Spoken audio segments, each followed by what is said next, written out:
Hello student, मैं रमन लेकर आया हूं आज आपके लिए lesson number 3 from GOC chapter 2। इस चैप्टर में हम लोग पढ़ेंगे कि रिएक्शन मैकेनिज्म जब होते हैं कोई भी प्रोसेस, जैसे कि decomposition reaction, substitution reaction, nucleophilic reaction, addition reaction, या फिर किसी भी प्रकार का दो कंपोनेंट, दो स्पीसीज, दो एंटिटीज के बीच में जब कभी भी इंटरैक्शन होती है, चाहे वो किसी को डिस्प्लेस करके हो जाए, है ना, चाहे वो किसी के साथ इंटरैक्ट हो जाए। जैसे कि फॉर एग्जांपल दो दोस्त हैं, है ना, तो एक दूसरे को डिस्प्लेस किया जाता है। फॉर एग्जांपल यहाँ पे जब हम बात करते हैं कि अगर यहाँ पे कार्बन और ऑक्सीजन है एक साथ, ये बना CO, और CO को O2 से डिस्प्लेस कर सकते हैं, O2 को CO2 से डिस्प्लेस कर सकते हैं। इस प्रकार जब कभी भी डिस्प्लेसमेंट रिएक्शन हो जाए, सब्स्टिट्यूशन रिएक्शन हो जाए, एडिशन रिएक्शन हो जाए, तो वहां पे बीच में एक इंटरमीडिएट स्पीसीज बनता है जिसे हम रिएक्शन इंटरमीडिएट्स के नाम से जानते हैं। रिएक्शन के दौरान जो इंटरमीडिएट वाला, बीच वाला, मध्यांतर वाला स्पीसीज जो बनता है, जिसको आप आइसोलेट नहीं कर सकते, ना तो आप उसके बारे में देख सकते हो बाय योर नेकेड आइज कि ये कंपोनेंट बना है, सिर्फ उसके बारे में प्रिडिक्ट कर सकते हो ऐसा हुआ होगा, है ना। जैसे फॉर एग्जांपल मान लीजिए एक मिस्टर एक्स है, एक मिसेज एक्स है, तो दोनों कपल है, बॉयफ्रेंड गर्लफ्रेंड है, और मिस्टर वाई क्या किया, मिस्टर एक्स को डिस्प्लेस करके मिस्टर वाई और मिसेज एक्स का एक बॉन्ड बन गया। तो यहाँ पे किस तरह का डिस्प्लेसमेंट हुआ, है ना, एक तरह का डिस्प्लेसमेंट रिएक्शन हुआ। तो ये डिस्प्लेसमेंट रिएक्शन ज्यादातर लाइफ में देखने को मिलती है। तो यहां पे भी एक इंटरमीडिएट रिएक्शन चला कि जब मिस्टर एक्स दूर हो रहा था और मिस्टर वाई करीब आ रहा था, किसके करीब, मिसेज एक्स के करीब। तो ये वाला आपको फिनोमिना देखने को नहीं मिलेगा, ये फिनोमिना का एंड रिजल्ट आपको देखने को मिलेगा, पहले कुछ और बाद में कुछ और। तो ये प्रोसेस ऐसे चलती है। तो यहां पे देखते हैं रिएक्शन इंटरमीडिएट्स में, reaction intermediate are species that are formed during the reaction। ये एक ऐसा स्पीसीज है जो रिएक्शन के दौरान बनते हैं, बट cannot be isolated, इसे आइसोलेट नहीं किया जा सकता, as they are extremely reactive। ये बहुत ज्यादा रिएक्टिव होते हैं, बहुत ही ज्यादा, है ना। दो के बीच में तनाव पैदा होती है, तीसरा इंट्रोड्यूस करने की कोशिश करती है। डेली लाइफ आपको देखने को ऐसा मिलता होगा, जैसे आपके भी फ्रेंड सर्कल में होंगे, आप भी दोस्त होंगे, आपकी भी बॉयफ्रेंड और गर्लफ्रेंड्स होंगे, है ना, या आपके बॉयफ्रेंड भी हो सकते हैं, गर्लफ्रेंड भी हो सकते हैं। लड़का है तो उसका लड़का दोस्त भी हो सकता है, लड़की दोस्त भी हो सकती है, लड़की है तो उसका लड़की दोस्त भी हो सकती है, लड़का दोस्त भी हो सकता है। तो एक दूसरे से जेलस की भावना होती है। जब जेलस की भावना होती है ना, तो वहां पे तनाव क्रिएट होता है और एक दूसरे को डिस्प्लेस कर डालते हैं। तो यहाँ पे एक्सट्रीमली रिएक्टिव, उस टाइम जोन को रिएक्टिव टाइम जोन बोल सकते हैं। एक्सट्रीमली रिएक्टिव पीरियड वो होता है, अनस्टेबल होता है, वहां पे आप डिप्रेशन में भी जा सकते हैं, या फिर किसी प्रकार का अनस्टेबिलिटी क्रिएट होता है, एंड देयरफॉर शॉर्ट लिव्ड। और ऐसे तनाव वाले सिचुएशन शॉर्ट लिव्ड होते हैं। तो जब कभी भी रिएक्शन में पार्टिसिपेट होता है तो बीच में एक नया स्पीसीज बनेगा जिसे हम कार्बोकेटायन या कार्बोएनायन के नाम से जानते हैं, है ना। और ये बहुत ही शॉर्ट टाइम के लिए होता है। तो there are two charge particles such as carbocation, जिसे हम कार्बोनियम आयन बोलते हैं, और कार्बोएनायन, जिसे हम कार्बोनियम आयन बोलते हैं। तो ये दोनों species intermediate of the reaction के टाइम में फॉर्म होते हैं, है ना। जैसे कि आपके लाइफ का भी ये एग्जाम्पल कार्बोकेटायन या फिर कार्बोनियम आयन, जैसे कि आपको बताया गया रिएक्शन मैकेनिज्म के टाइम में, है ना, रिएक्शन इंटरमीडिएट स्पीसीज बनते हैं, जिसमें से पहला स्पीसीज का नाम है कार्बोकेटायन या फिर कार्बोनियम आयन। कार्बो का मतलब होता है, कार्बो जो टर्म आपके पास दिया गया इसका मतलब होता है कार्बन, है ना, और ओनियम का मतलब होता है पॉजिटिवली चार्ज, मतलब जो कार्बन के पास पॉजिटिवली चार्ज है। जैसे कि फॉर एग्जांपल यहाँ पे आपको बताया गया था कि mister X plus Mrs X, ये दो थे, मिस्टर एक्स थे और ये मिसेज एक्स थी। है ना, फीमेल। तो मिस्टर एक्स और मिसेज एक्स आपस में क्या थे, कपल थे, एक यूनिट थे, पूरे के पूरे एक यूनिट। लेकिन दोनों के बीच में मिस्टर वाई क्या हुए, वो आए। मिस्टर वाई जब आए तो ये दोनों के बीच में तनाव क्रिएट हुआ, दोनों में मनमुटाव हुआ, और बाद में ये स्पीसीज मिस्टर एक्स और मिस्टर वाई का आपस में, सॉरी मिसेज एक्स और मिसेज वाई बाद में फिर एक यूनिट बन गया। तो मिस्टर एक्स अलग हो गए, तो मिस्टर एक्स पे कौन सा स्पीसीज आयंस जनरेट करेगा, प्लस या माइनस। आपसे सवाल है, पहले ये दोनों एक यूनिट थे, बाद में ये दोनों एक यूनिट हो गए, तो मिस्टर एक्स के पास कैसा होगा, प्लस चार्ज या माइनस चार्ज। तो मिस्टर एक्स के पास प्लस चार्ज जनरेट करेगा और मिस्टर वाई के पास माइनस चार्ज, क्योंकि बाद में ये इसके पास मिसेज एक्स आ गए। तो जिससे इलेक्ट्रॉन निकलता है ना, उसके पास प्लस चार्ज। तो यहाँ पे कार्बन के पास अलग अलग इलेक्ट्रॉन की डिफिशियंसी हो गई, जैसे कि इनकी वाइफ छोड़ के इन दूसरे के पास चले गए, तो ये पॉजिटिव चार्ज में आ गए, और जिसके पास गए वो निगेटिव चार्ज में आ गए। तो in the case mister X हो गए वाई और मिस्टर वाई हो गए, mister X is equal to positive और mister Y is equal to negative. तो जो पॉजिटिव हुए उसे क्या बोलेंगे, कार्बोकेटाइन, जो निगेटिव हुए उसे क्या बोलेंगे, कार्बो एनायन, है ना। तो अब यहां पे आ जाए मिस्टर एक्स और मिस्टर वाई वाली स्टोरी फिर कभी, है ना। अब हम लोग इसी फिनोमिना को आयंस और कंपाउंड के फॉर्मेट में देखते हैं। तो कार्बन के पास टोटल कितने चार्ज होते हैं, कार्बन के पास टोटल कितने charge, number of charge on carbon atom कितने होंगे, तो 0। कार्बन के पास टोटल 4 इलेक्ट्रॉन्स, है ना। अब एक इलेक्ट्रॉन से यहां से हटा दिया जाए, रिमूव कर दिया जाए, तो कार्बन पे क्या है, एक प्लस चार्ज। अब ये प्लस चार्ज क्यों देते हो, आप सर इलेक्ट्रॉन हटा रहे हैं फिर भी आप प्लस चार्ज दे देते हो, ऐसा कैसे चलेगा, इलेक्ट्रॉन हटा तो माइनस चार्ज दोगे ना।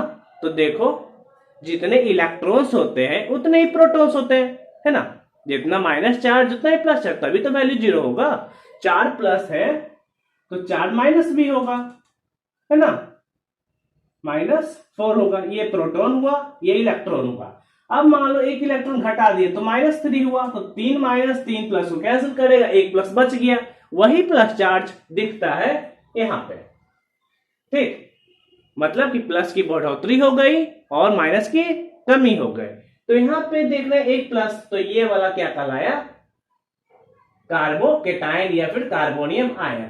तो at least it has 1 carbon atom with a positive charge. एक कार्बन एटम होना चाहिए एक ऐसे स्पीसीज में जो कार्बोकेटाइन है उसके पास एक कम से कम कार्बन एटम और वहां पे एक प्लस चार्ज।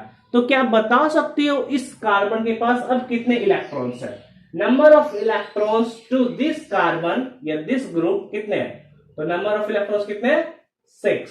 देखिए कार्बन 1 इलेक्ट्रॉन, 2 इलेक्ट्रॉन, 3 इलेक्ट्रॉन, इधर हाइड्रोजन हाइड्रोजन हाइड्रोजन। तो ये ऐसे फिल किया, ये ऐसे किया और ये ऐसे किया। तो कार्बन के पास कितने हैं, 1 2 3 4 5 एंड 6, है ना। तो टोटल कार्बन के पास कितने इलेक्ट्रॉन है, तो 6 इलेक्ट्रॉन है। इसका हाइब्रिडाइजेशन क्या हुआ, तो देखिए हाइब्रिडाइजेशन कितना होगा, तो 3 है तो sp2, इसका हाइब्रिडाइजेशन sp2। जबकि CH4 हो तो इसका हाइब्रिडाइजेशन sp3। आपको हाइब्रिडाइजेशन वाला कॉन्सेप्ट आपको बताया गया है GOC1 हाइब्रिडाइजेशन टॉपिक में। Please go and have a knowledge of hybridisation from the lecture that I provide you in the previous lecture, okay. तो आज ये हम पढ़ रहे हैं कैसे इसका हाइब्रिडाइजेशन प्रोसेस होगा और कितना ये होगा। देखिए जो कार्बोकेटाइन स्पीसीज होते हैं उसका तो हाइब्रिडाइजेशन sp2 होता है, तो इस हिसाब से इसका शेप क्या होगा, तो that is the trigonal shape, trigonal planar in shape होते हैं। इसके बॉन्ड एंगल कितने होंगे, तो give the comment section, give your answer in a comment section, what is the bond angle formed in trigonal shape और sp2 hybrid molecule. Trigonal planar structure में कितने bond angle होते हैं with respect to carbon atoms, give your answer in a comment section. We are waiting for your answer कितने लोगों ने ये answer किया है क्वेश्चन का प्रैक्टिस, तो अपने आंसर हमारे कमेंट सेक्शन में जरूर दीजिए। And it is diamagnetic in nature. Diamagnetic मतलब ये इस इलेक्ट्रॉन जो इसके लास्ट सेल में होता है ये पूरे फिल होते हैं, पेयर्ड में होते हैं, तो ये डायमैग्नेटिक इन नेचर है। मतलब कि ये हुआ कि ये किसी भी ऑब्जेक्ट को अट्रैक्ट नहीं कर सकते, इसको कोई मतलब नहीं, ना ये अट्रैक्ट करेंगे ना ही ये रिपेल करेंगे, तो डायमैग्नेटिक इन नेचर होते हैं। रिपेल और अट्रैक्शन का पावर किसके पास होता है? जो पैरामैग्नेटिक होते हैं, जिसके लास्ट सेल में 1 इलेक्ट्रॉन्स होते हैं, है ना, तो वो अट्रैक्ट करते हैं। चलिए अब कार्बोकैटायन तो पढ़ लिए भाई, सी पे प्लस चार्ज हो तो उसे कार्बो और कैटायन बोलते हैं। कैटायन मतलब प्लस चार्ज, एनायन मतलब माइनस चार्ज। कार्बोनियम आयन बोलते हैं। अच्छा ये होता है कार्बोकैटायन, कार्बोनियम आयन। लेकिन कैसे बनता है ये? बनता है तो कैसे बनता है, इसके पीछे क्या रीजन है? तो सबसे पहला जो रीजन आता है यहाँ पे वो रीजन है बाय हाइड्रोलाइटिक फ्यूजन। अगर होमोलाइटिक फ्यूजन हो जाए तो क्या होगा? मतलब होमोलाइटिक दो दोस्त हैं, है ना, सेम टाइप का, ये भी दोस्त इसका और ये भी दोस्त, दो सखियां हैं, इसके बीच में फ्यूजन हुआ तो दोनों फीमेल ही है ना, that's why it is called homolytic. जबकि एक फीमेल और एक मेल हो तो यहाँ पे हेटेरो वाले हो गए। तो अगर होमोफ्यूजन होते हैं, होमोफ्यूजन होते हैं तो वहां पे फ्री रेडिकल का फॉर्मेशन होता है, जबकि हेटेरोफ्यूजन होगा तो वहां पे केटायन और एनायन का फॉर्मेशन होगा। तो इस हिसाब से बाय द हेटेरोलाइटिक फ्यूजन क्या एक कार्बन लिए, कार्बन से एक्स बोले तो हैलोजन। What is halogen? मतलब फ्लोरीन, क्लोरीन, ब्रोमीन, आयोडीन, ये सारे ग्रुप्स हैलोजन में आते हैं। तो यहाँ पे कुछ नहीं तो क्या टच है? Hydrogen, hydrogen and hydrogen. इसमें यहाँ पे भी स्प्लिट करेंगे तो ये क्या करता है? कार्बन का इलेक्ट्रॉन को अपनी तरफ अट्रैक्ट करता है। तो कार्बन पे कैसा चार्ज जनरेट हो गया? प्लस वाला, और एक्स पे कैसा हुआ? माइनस वाला। तो this structure is called carbocation. जबकि ये माइनस चार्ज हुआ तो ये एनायन फॉर्मेशन हो गया। इसको कार्बो एनायन नहीं बोल सकते, इसको एनायन, क्योंकि यहाँ पे कार्बन नहीं है, क्लोरीन है, फ्लोरीन है, that's it is called anion compound and this is called cation compound. Cation में भी कौन सा केटायन? कार्बोकेटायन। तो इस प्रकार से यहाँ पे ये फॉर्म होते हैं। Step number 2, by protonation of alcohol. मतलब कि अल्कोहल ग्रुप में जब कभी प्रोटोन का एडिशन करवा दिया जाए तो वहां पे कार्बोकेटायन का फॉर्मेशन हो सकता है। फॉर एग्जांपल यहाँ पे देखते हैं R बॉन्ड OH, मतलब ये एक अल्कोहल ग्रुप है, R की जगह पे CH3 भी लिख सकते हैं, CH3 बॉन्ड OH। तो आप R की जगह किसी भी अल्काइल ग्रुप को आप रख सकते हो। क्या है? Alkyl group, ALKYL, alkyl group, है ना। R की जगह क्या लिख सकते हो? Alkyl group is equal to R। अब R पे देखते हैं ऑक्सीजन अटैच है, ऑक्सीजन पे लॉन पेयर्स होते हैं, है ना। तो लॉन पेयर के कारण ऑक्सीजन पे माइनस चार्ज जनरेट हो गया, मतलब एक्सेस ऑफ इलेक्ट्रॉन यहाँ पे है। ये इलेक्ट्रॉन में क्या किए? H+, मतलब इसके पास डिफिशियंट है तो ये एडिंग किए। तो ये एडिंग करेंगे तो इसके पास इलेक्ट्रॉन की डिफिशियंसी है, ऑक्सीजन के पास ज्यादा है, तो ऑक्सीजन अपना क्या करेगा? इलेक्ट्रॉन हाइड्रोजन को देगा। हाइड्रोजन को दब दिया तो इससे बॉन्ड भैया और ऑक्सीजन पे पॉजिटिव चार्ज जनरेट कर गया, क्योंकि ये अपना इलेक्ट्रॉन एक्सेस था दिया, तो देने के कारण प्लस चार्ज जनरेट किया। तो अब फाइनली क्या होगा? ये वाला प्लस चार्ज, ऑक्सीजन कहेगा मेरा प्लस चार्ज, तो भाई आ गया मेरे पास प्लस चार्ज, क्योंकि मेरा इलेक्ट्रॉन तो किसने ले लिया? हाइड्रोजन। तो ये ऑक्सीजन अपना इलेक्ट्रॉन इससे लेगा, डिमांड करेगा। तो R पे क्या होगा? प्लस चार्ज, और इधर हो जाएगा O पे फिर से निगेटिव चार्ज, मतलब O फिर निगेटिव, तो फाइनली ये क्या बन गया? H2O। तो लास्ट में ये वाला R+ इसके पास फिर से इलेक्ट्रॉन आ गया, है ना, तो स्टेबल हो गई, ये H2O पानी बनाया, और फाइनली यहाँ पे R कार्बोकेटायन का फॉर्मेशन हो गया, कार्बो। तो इस प्रकार आप by the protonation of alcohol you can form any carbocation molecule. By protonation of alkene, step number 3। हमने यहाँ पे टोटल 3 स्टेप पढ़ा। एक प्रोटोनेशन ऑफ एल्कीन, दूसरा प्रोटोनेशन ऑफ अल्कोहल, और पहला हाइड्रोलाइटिक फ्यूजन। तो अब तीसरा में देखिए बीच में डबल बॉन्ड है, तो एक सिग्मा बॉन्ड, दूसरा पाई बॉन्ड। पाई बॉन्ड में क्या होता है, ये बॉन्ड टूटेगा और हाइड्रोजन का एडिंग होगा, मतलब ये बॉन्ड स्प्लिट करेगा, तो एक इलेक्ट्रॉन इधर गया, एक इलेक्ट्रॉन इधर गया। अब H प्लस जो है प्लस वाला है ना, तो इधर कार्बन वाले पे ये अटैच जब होता है H प्लस, तो ऐसा स्ट्रक्चर बनेगा।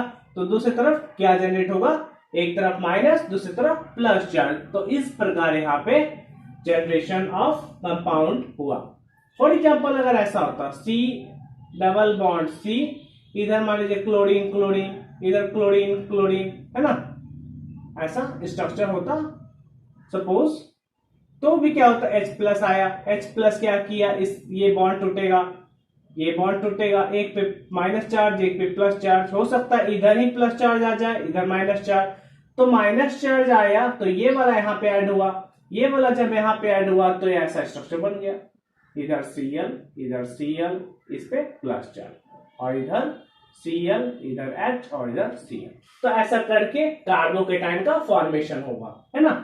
तो इस प्रकार से bye the protonation of alkene के मीडियम से यहाँ पे भी कार्बोकेटाइन, इस केस में क्या हुआ कि जो C डबल बॉन्ड C था, तो डबल बॉन्ड में पाई बॉन्ड ब्रेक किया, एक के पास माइनस चार्ज, दूसरे के पास plus charge.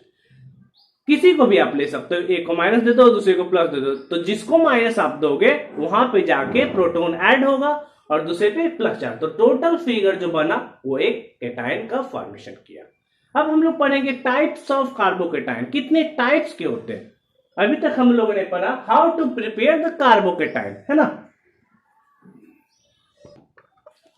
Types of carbocation, carbocation total दो प्रकार के, एक क्लासिकल जो पहले से पढ़ते आ रहे हैं, और दूसरा है नॉन क्लासिकल, एक सिंपल टाइप, दूसरा है मॉडिफाइड टाइप, है ना। तो क्लासिकल में देखते हैं, क्लासिकल कार्बोनियम आयन या carbocation are those carbocation where the positive charge is localised, मतलब पॉजिटिव चार्ज का पोजीशन कभी नहीं स्विच होगा, एक जगह फिक्स्ड हो चुका है। जैसे फॉर एग्जांपल CH3 प्लस के केस में ये कार्बन एटम के ही पास पॉजिटिव चार्ज है, यहां से उठ के ये कहीं भी नहीं जाने वाला है ना। ये वाला देखिए कार्बन एटम तो यहाँ पे भी, लेकिन ये पॉजिटिव चार्ज इसी के पास लोकलाइज्ड है, कहीं और जाने वाला नहीं है, ये कार्बन एटम के पास लोकलाइज्ड है। तो ऐसा क्यों हुआ, कहीं कैसे चला जाएगा, ऐसा थोड़ी होता है कि कहीं भी प्लस चार्ज माइग्रेट कर गया। तो हाँ बिल्कुल होता है, आप बिल्कुल सही समझ रहे हो। जब कभी भी डबल बॉन्ड स्ट्रक्चर आ जाए, ट्रिपल बॉन्ड स्ट्रक्चर आ जाए, या फिर रिंग स्ट्रक्चर आ जाए, क्या बोले, जब कभी डबल बॉन्ड, ट्रिपल बॉन्ड या फिर रिंग लाइक स्ट्रक्चर आ जाए, तो वहां पे प्लस चार्ज माइग्रेट करते हैं, अपना पोजीशन बदलते हैं due to the help of, और इस फिनोमिना को हम लोग रेजोनेंस नाम से जानते हैं। जैसे कि बेंजीन वाला केस में अल्टरनेट डबल बॉन्ड है, जैसे कि ये वाला केस में C डबल बॉन्ड C, तो ये डबल बॉन्ड यहां से स्विच होकर यहां भी आ सकता है। और इस सिस्टम को हम लोग ने डायाड और ट्रायाड सिस्टम में भी पढ़ा था कि वहां पे अल्फा हाइड्रोजन का स्विच करते थे, पॉजिटिव चार्ज का भी स्विच होगा। तो डबल बॉन्ड, ट्रिपल बॉन्ड और रिंग लाइक स्ट्रक्चर में नॉन क्लासिकल पाए जाएंगे, जबकि सिंगल बॉन्ड स्ट्रक्चर में कौन से पाए जाएंगे, क्लासिकल पाए जाएंगे। देखिए non classical, here the positive charge, है ना, इज लोकलाइज्ड, डीलोकलाइज्ड, मतलब कि अपना पोजीशन बदलेगा। जैसे कि पॉजिटिव चार्ज यहाँ पे, ये पॉजिटिव चार्ज क्या करेगा, इलेक्ट्रॉन ये स्प्लिट करेगा, एक तरफ पॉजिटिव चार्ज दूसरी तरफ नेगेटिव चार्ज आएगा, है ना, इधर पॉजिटिव चार्ज, अब ये पॉजिटिव और ये नेगेटिव मिलके यहाँ पे बॉन्ड फॉर्मेशन करेंगे और फाइनली स्ट्रक्चर ऐसा बनेगा, CH2 पे प्लस चार्ज आ गया, bond CH double bond CH2। तो देखिए पहले यहाँ पे था, अब कहां पे आ गया, यहाँ पे आ गया। तो इस तरीके से डीलोकलाइज होगा। सिमिलरली इन द केस, ये देखिए ये बॉन्ड टूटेगा, ये बॉन्ड टूटा तो यहाँ पे माइनस चार्ज जनरेट किया, यहाँ पे प्लस चार्ज, है ना, तो माइनस चार्ज ये जनरेट किया तो ये वाला यहाँ से हटेगा और यहाँ पे डबल बॉन्ड बनाएगा, ये प्लस चार्ज है। फिर सिमिलरली यहाँ से ऐसे टूटेगा, ये माइनस ये प्लस, फिर यहाँ टूटेगा ये बॉन्ड, ये माइनस ये प्लस, है ना। तो सिमिलरली ये पूरे रिंग में सर्कुलेट करते रहेगा। इस तरीके से हम कह सकते हैं कि ये जो रिंग स्ट्रक्चर में, डबल बॉन्ड स्ट्रक्चर में या ट्रिपल बॉन्ड स्ट्रक्चर में जब कभी भी आप कार्बोकैटायन की बात करेंगे तो ये पोजीशन डीलोकलाइज्ड हो, फिक्स पोजीशन नहीं होता है, स्विच करते रहता है। तो इस प्रकार से ये दो टाइप्स के कार्बोकैटायन हमने आपको इंट्रोड्यूस करवाया। इसको प्लीज अच्छे तरीके से समझिए, कॉपी में नोट डाउन करिए और हमारे आंसर का कमेंट सेक्शन में जवाब दीजिए, क्योंकि आपके आंसर का इंतजार रहता है। चलिए अब हम लोग नेक्स्ट टॉपिक की ओर बढ़ते हैं, जिसमें हम लोग स्टेबिलिटी ऑर्डर की ओर बढ़ेंगे। The stability of carbocation is directly proportional। C plus मतलब कार्बोकैटायन का स्टेबिलिटी जो होता है डायरेक्टली प्रोपोर्शनल होते हैं किसके, तो ये डायरेक्टली प्रोपोर्शनल होते हैं रेजोनेंस। अभी जो हमने पढ़ाया आपको डबल बॉन्ड और कार्बोकैटायन का पोजीशन चेंज हो रहा है, जिसको डिटेल में हम पढ़ेंगे। अभी सिर्फ आप नाम जानिए, नाम को मेमोराइज करिए, रिमेंबर करिए, फिर हम लोग डिटेल में करें। तो डायरेक्टली प्रोपोर्शनल रेजोनेंस, दूसरा हाइपर कंजुगेशन, तीसरा plus I effect and number of alkyl group. तो जितना ज्यादा आपके कंपाउंड चेयरिंग में अल्काइल ग्रुप अटैच होंगे उतना ज्यादा स्टेबिलिटी ऑर्डर होगा। जितना ज्यादा हाइपर कंजुगेशन का वैल्यू आएगा उतना ज्यादा कार्बोकैटायन होगा, जितना ज्यादा प्लस आई इफेक्ट का वैल्यू होगा। तो क्या आप जानते हैं प्लस आई इफेक्ट का मतलब क्या है? What is the plus I effect? तो प्लस आई इफेक्ट का व्हाट नेम क्या होता है, उसका आंसर आप कमेंट सेक्शन में दीजिए। आई मतलब क्या होता है, मतलब आई मतलब क्या होता है, एम मतलब क्या होता है, what is the meaning of M, what is the meaning of E and what is the meaning of I. Please give your answer in a comment section. ये तीनों with respect to GOC2 reaction mechanism. तो और चीज का मतलब मत लिख लीजिएगा। एम मतलब क्या होता है, रिएक्शन मैकेनिज्म में ये देना है। आई मतलब क्या होता है, ये देना है। और ई मतलब क्या होता है, ये देना है। तो ये तीनों का मतलब क्या है, इसका आंसर कमेंट सेक्शन में दीजिए। तो जितना ज्यादा प्लस आई इफेक्ट, जितना ज्यादा हाइपर कंजुगेशन, जितना ज्यादा रेजोनेंस, जितना ज्यादा अल्काइल ग्रुप, उतना ही ज्यादा आपका कार्बोकैटायन फॉर्म होगा। घबराने की बात नहीं है, ये सारे कॉन्सेप्ट हम आगे के वीडियोस में कवर करेंगे।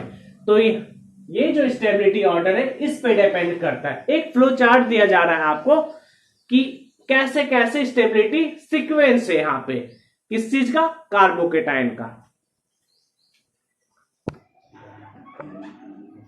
तो स्टेबिलिटी ऑर्डर ऑफ कार्बोकैटायन, तो यहाँ पे एक छोटा सा फ्लो चार्ट दिया गया है जिसमें पीएच मतलब है फिनाइल ग्रुप। फिनाइल ग्रुप का फॉर्मूला क्या होता है, C6H5। तो ये phenyl group and free bond.